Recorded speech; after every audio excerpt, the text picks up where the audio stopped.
Assalamualaikum kepada semua sahabat-sahabat aku dan Laut SG. Bertemu lagi kita dalam channel ini. Okey sahabat-sahabat, hari ini kita memancing di bahagian Changi Okey, terima kasih yang selalu dah subscribe channel ni, yang beri komen yang rajin beri komen, subscribe, sudi tengok video-video yang aku dan Laut pamerkan. Saya ucapkan terima kasih kepada semua yang lama ataupun yang baru Okey, anda tahu siapa yang saya maksudkan.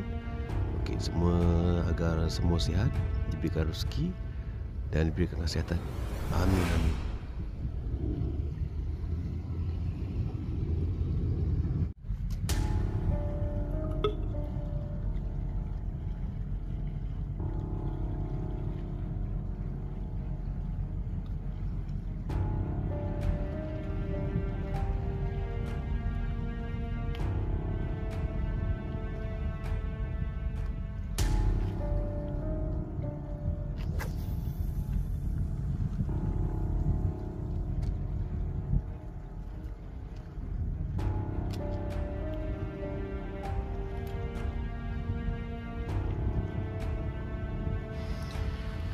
Okey sahabat, saya ingat tak ada sahabat, seperti biasa sekali dapat seekor sahabat siakap sampam lagi, kasar juga sahabat. Nampak tu, saiz boleh tahan juga tu.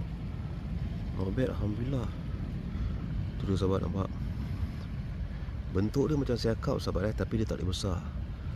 Serupa sebiji macam siakap, nampak. Agak kasar juga sahabat nampak tu.